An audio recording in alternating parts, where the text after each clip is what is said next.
भवजामि केवली प्रांतं धर्मं शरणं भवजामि ओम ह्रीं अनादिमन्त्रं सर्वशान्तिं तुष्टिं तुष्टिं च कुरु ओम नमो भगवते दक्षिणा शुद्ध सर्वशक्ति तेजो मंत्र श्री शांतिनाथ शांतिकर सर्वरूपास सर्वगुणास सच्चिदानंद सच्चिदानंद सर्वगामि प्रवासी सर्व शांति गुरु ओम नमः चुपटी टिपिटिन गाते गाते परमज्ञान स्फोट सस्कंदन गुरु परमनाम चिन्ह चिन्ह परमंत्र वेद वेद चर्चा उपट सर्व शांति गुरु ओम शिव नमः शिव शांति गुरु शांति गुरु। भगवान शांतिनाथ का समोसरण पृथ्वी से 5000 धनुष यानी 20,000 हाथ ऊपर आकाश में अधर में है। पृथ्वी से एक हाथ ऊपर से एक हाथ ऊंची 20,000 सीढ़ियाँ हैं। उनसे चढ़कर मनुष्य और त्रियंच आदि सभी भव्य जीव बाल वृद्ध रोगी आदि अंतर्मुहूर्त यानी 48 मिनट में ऊपर पहुंच जाते हैं। भगवान शांतिनाथ का समोसरण 4.5 योजन यानी 36 मील का गोल है। इसमें 4 परकोटे और 5 वेदियां हैं। इनके 8 भूमियां हैं।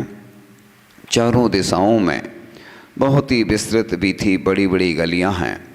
इस समोसरण में क्रम से पहले धूली साल परकोटा, चैत्र प्रसाद भूमि, खातिका भूमि, वेदी, फिर लता भूमि, परकोटा, उपवन भूमि और वेदी, फिर ध्वज भूमि, परकोटा, कल्प भूमि, वेदी, भवन भूमि, परकोटा, श्रीमठ भूमि और वेदी है।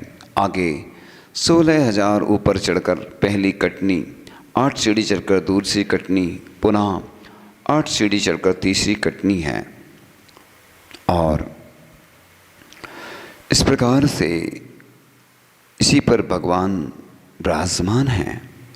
और प्रत्येक परकोटे और वेदियों में चारों दिशाओं में एक एक गोपुर द्वार है, जिनमें से पूर्व दिशा में विजय, दक्षिण में वैजयंत, पश्चिम में जयंत और उत्तर में अपराजित ऐसे नाम हैं। इन चारों के उभय पार्श्व में 2-2 नाट्यशालाएँ हैं। उनमें देवांगनाएँ भगवान की भक्ति में विभोर नृत्य गान करती रहती हैं। वहाँ द्वारों के दोनों ओर नवनिधि, मंगल घट और धूप घट आदि स्थित हैं। प्रत्येक परकोटे के द्वारों पर देवगण हाथ में दंड, मुद्गर आदि लेकर रक्षक बनकर खड़े हुए हैं। समोसरण में प्रवेश करते ही चारों गली में दिव्य रत्नमय मान स्तंभ हैं, जो कि भगवान से 12 गुने ऊंचे हैं। भगवान शांतिनाथ के शरीर की ऊंचाई 160 हाथ है, अतः ये 12 गुणे यानी 160 गुणित 12 1920 हाथ ऊंचे हैं। 20 योजन तक प्रकाश फैलाते हैं। इनके दर्शन से मानी का मान गलित हो जाता है और वह भव्यात्मा सम्यक दृष्टि बनकर अनंत संसार को सीमित कर लेता है। केवल भगवान के प्रभाव से चारों तरफ 400 कोस तक सुभिक्षता, हिंसा और उपसर्ग आदि का अभाव हो जाता है। सभी जन्मजात शत्रु, सिंह, हिरण आदि का आपस में मैत्री भाव, 6 ऋतुओं के फल फूलों का एक साथ आ जाना आदि अतिशय हो जाते हैं। भगवान के विहार में आकाश में अधर, उनके चरण के नीचे देवगण स्वर्णमय सुगंधित दिव्य कमलों की रचना करते जाते हैं और अहिंसा धर्म के दिग्विजय को सूचित करता हुआ धर्म चक्र भगवान के आगे आगे चलता है और आकाशगामी रिद्धिधारी साथ में चलते हैं। असंख्य देव देवियाँ, इंद्र आदि गण पीछे पीछे चलते हैं। साधारण मुनि आरिकाएँ, मनुष्य, पशु आदि नीचे नीचे चलते हैं। जहाँ भगवान रुक जाते हैं वहाँ पर कुबेर समोसरण की रचना कर देता है। इस प्रकार से पहली चैत्र प्रसाद भूमि, जिसमें एक एक चिन्ह मंदिर के अंतराल में 5-5 प्रासाद हैं। दूसरी खातका भूमि, जिसके स्वच्छ जल में हंस आदि कलरव कर रहे हैं और कमल आदि पुष्प खिले हुए हैं। तीसरी लता भूमि, इसमें 6 ऋतुओं के पुष्प खिले हुए हैं। चौथी उपवन भूमि है। इसमें पूर्वादि दिशा में क्रम से अशोक, सप्तक, छद, चंपक और आम्र के वन हैं। प्रत्येक वन में एक एक चैत्र वृक्ष है, जिनमें चार चार जिन प्रतिमाएं विराजमान हैं। प्रत्येक प्रतिमाओं के सामने एक एक मान स्तंभ है। पांचवी ध्वजा भूमि है। इसमें सिंह, गज, वृषभ, गरुण, मयूर, चंद्र, सूर्य, हंस, पद्म और चक्र, इन 10 चिन्हों से सहित महाध्वजाएं और उनके आश्रित लघु ध्वजाएं 108 हैं। सब मिलाकर 4,70,880 हैं। छठी कल्प भूमि है। इसमें भूषणांग आदि 10 प्रकार के कल्प वृक्ष हैं। चारों दिशा में क्रम से नमेरु, मंदार, संतानक और पारिजात ऐसे एक एक सिद्धार्थ वृक्ष हैं। इनमें 4 सिद्ध प्रतिमाएं विराजमान हैं। 7वीं भवन भूमि में भवन बने हुए हैं। इस भूमि के पार्श्व भागों में अरहंत और सिद्ध प्रतिमाओं से सहित 9 स्तूप हैं। 8वीं श्रीमंडप भूमि है। इसमें 16 दीवारों के बीच में 12 कोटे हैं, जिनमें गणधर आदि मुनि, कल्पवासिनी देवी, आरिका और श्राविका, ज्योतिषी देवी, व्यंतर देवी, भवनवासिनी देवी, भवनवासी देव, पिंतर देव और ज्योतिष देव, कल्पवासी देव, 11वें चक्रवर्ती आदि मनुष्य और 12वें में सिंहादि त्रयंच, ऐसे 12 गण के असंख्यातों भव्य जी बैठकर धर्मोपदेश सुनते हैं। वहाँ पर रोग, शोक, जन्म, मरण, उपद्रव आदि बाधाएं नहीं हैं। और प्रथम कटनी पर 8 महाध्वजाएं हैं। द्वितीय कटनी पर 8 मंगल द्रव्य आदि हैं। तृतीय कटनी पर गंधवटी में सिंहासन पर लाल कमल की कर्णिका पर भगवान शांतिनाथ 4 अंगुल अधर विराजमान हैं। इनका मुख एक तरफ होते हुए चारों तरफ दिखने से चतुर्मुखी ब्रह्मा कहलाते हैं। भगवान के पास अशोक वृक्ष, 3 छत्र, सिंहासन, भामंडल, 64 चमर, सुर प्रवेश्री, धुंधुबी बाजे और हाथ जोड़े सभासद, ये 8 महाप्रातिहार हैं। और बड़ा आनंदमयी दृश्य है। बड़ा प्रफुल्लित करने वाला यह दृश्य दिखने में आ रहा है। हे प्रभु, वह क्षण हमें बड़े पुण्य के युग से प्राप्त हुआ है। इसलिए हे प्रभु, बस मुझे वह शक्ति देना कि जिससे मैं आपके भक्ति कर सकूं। भगवान, मैंने पूर्व जन्म में कितने ऐसे पाप के कार्य किए, मन के माध्यम से, इंद्रियों के माध्यम से। हे भगवान, अब मैं अपनी निंदा कर आलोचना करना चाहता हूँ भगवान, जिसके माध्यम से मैं इस शरीर से मैंने जो पाप कर्म किए हैं, अब मैं उपवास करके, तप करके, अभिषेक शांति द्वारा आदि जाप अनुष्ठान करके उन कर्मों का क्षय करना चाहता हूँ भगवान। मैं बस पुण्य के कार्य नहीं कर पाया। जब भी पुण्य का अवसर मुझे प्राप्त हुआ तो बस मैं संसारिक कार्यों में फंसता चला गया। मेरा मन चंचल रहता है और पंच इंद्रिय के विषयों में फंसता चला जाता है। हे प्रभु, आपकी भक्ति करता रहूं। बस शरीर में जब तक अंतिम श्वास है, हे भगवान, मेरा जब भी कंठ अवरुद्ध हो, आपका नाम स्मरण करते ही कंठ अवरुद्ध हो। बस मेरी आँखें हमेशा आपका दर्शन करती रहें। मेरे कान शास्त्रों का श्रवण करते रहें। मेरे हाथ पूजन की द्रव्य समर्पित करते रहें, आहार दान करते रहें। मेरे कदम जब भी बढ़ें तो बस तीर्थ यात्रा के लिए, मंदिर के दर्शन के लिए, गुरुओं के दर्शन के लिए आगे बढ़ते रहें। मेरा रोम रोम भक्ति से पुलकित हो जाए। जिस प्रकार से मयूर नृत्य करता है, उस प्रकार से मैं भी भक्ति में बस लगा रहूं। और संसार के जितने स्रोत हैं, उन स्रोतों को मैं अपने मुख से आपकी स्तुति के रूप में पढ़ता रहूं, जितने विधान हैं सब मैं करता रहूं। भगवान जितनी प्रतिमाएं हैं तीन लोक में सबका दर्शन मैं करता रहूं और मंगल द्रव्य अर्पित करके अपने को सौभाग्यशाली बना लूं। भगवान, दुनिया में भक्ति से बढ़कर और कोई कार्य नहीं है।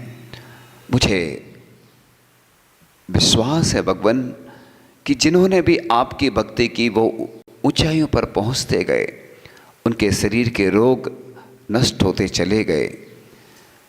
जैन धर्म में भगवान से कुछ भी मांगना नहीं होता है, बस करना होता है।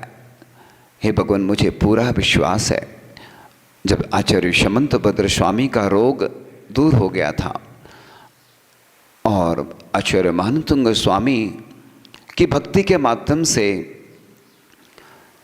कारागृह से मुक्ति मिल गई थी, तो क्या भगवान मुझे कर्मों से मुक्ति नहीं मिलेगी?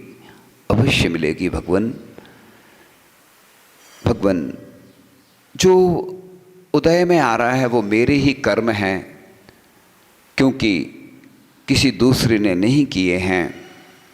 इसलिए भगवान मुझे वह शक्ति देना कि बस आपकी भक्ति करता रहूं और समूह शरण के दर्शन करके भाव वंदना करके मैं पूर्व स्थिति में आ जाता हूं और 3 बार उच्चारण करता हूं ओम का श्वास छोड़ते हुए। ओम।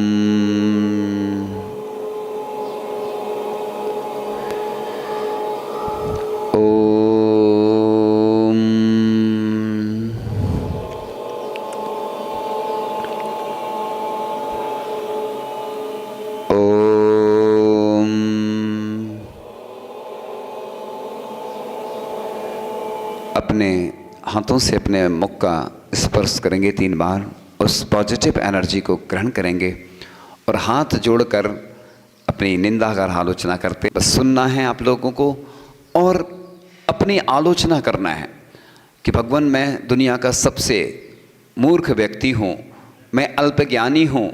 भगवान, मैंने कितने पाप किए हैं, ऐसी निंदा कर आलोचना करते हैं। सुनना है बस। गुरु रत्नों से गुरुवर मेरे, पुण्य कोष को आज भरो। आचार्य भक्ति करने आया, सब दोषों को साफ करो। आलोचन में तुमसे करता, क्रोधिमानी हूँ गुरुवर। माया भी लोभी हम कहते, अत्याचारी हूँ गुरुवर। गलती गलती करता आया, दोषों का परिहार करो। पश्चाताप आलोचन करता, विनती को स्वीकार करो। नन्हा बालक भगवन तेरा, अज्ञानी को माफ करो। ज्ञान प्रदाता मेरे गुरुवर, ज्ञान ध्यान भरपूर भरो। रुई लपेटी आग है गुरुवर, कब तक वह छिप सकती है। मात पिता सम तुमको मानो, कैसे वह रह सकती है। पालक तुम मेरे जीवन के, दोषों को तुम साफ करो। प्रतिक्रमण आलोचन करता, शुभाशीष का हाथ धरो। मोह महामद पी कर आया, निस दिन में बेहोश रहा। हर पल गलती करता आया, दोषों का ना ध्यान रहा। बेहोशी तुम दूर भगाओ, तुम चरणों की शरण गए। प्रतिक्रमण आलोचन करता, अपनी मंजिल लक्ष्य रहे। पृथ्वी जल से क्षमा मांगता, वायु अग्नि सम क्षमा करे। तरवर से मैं क्षमा कराता, क्षमा का प्रभु अवतार धरे। त्रिंद्री इंद्री क्षमा कराता, चौपंच इंद्री क्षमा करे। प्रतिक्रमण आलोचन करता, इस भव के प्रभु पाप हरे। भूतकाल के पाप मिटाने, प्रतिक्रमण करने आया। निंदागर आलोचन करता, पाप नासने में आया। आत्मशुद्धि देना गुरुवर, पुण्य कोष भरने आया। प्रतिक्रमण आलोचन करता, चरण छाँव में हूँ आया। प्राणी जन को कष्ट दिया हो, पीड़ा मैंने पहुँचाई। शुद्ध साधना मैं ना करता, कैसे हो गुरु कर्म धुलाई। अपना भक्त संभालो गुरुवर, भवसागर हमको तरना। प्रतिक्रमण आलोचन करता, मुक्ति रमा मुझको वरना। पंचेणु व्रत दोष लगा हो, उन दोषों को दूर करो। त्रैगुण व्रत पालन करता हूँ, शिक्षा व्रत के दोष हरो। कहीं लगे अतिचार गुरु तो मैं उनसे अनजान रहा। प्रतिक्रमण आलोचन करता, दोषों को गुरु आज कहा। दर्शन व्रत सामायिक होती, प्रोसित सचित तुम जानो। रात्रि भुक्ति ब्रह्मचर्य कहाती, आरंभ पर ग्रह तुम मानो। अनुमति व उद्दिष्ट कहाती, ग्रह प्रतिमा पाप लगे। प्रतिक्रमण आलोचन करता, तुम चरणों में भाव जगे। लिए हुए हैं व्रत अनेक, जो पूर्ण कभी ना कर पाए। आवश्यक कर्तव्य है गुरुवर, मुझसे ना वे हो पाए। क्षमा मूर्ति है गुरुवर मेरे, क्षमा का गुरुवर दान करो। प्रतिक्रमण आलोचन करता, दोषों को गुरु आप हरो। तन मन तुमको अर्पण करता, पंचम युग के तीर्थंकर। क्षमा क्षमा तुम करते रहना, हमको बनना सीमंधर। द्रव्य भाव से करूं प्रतिक्रम, आलोचन कर भावों से। मुक्ति प्राप्त करने में आया, क्षमा मांगता भावों से।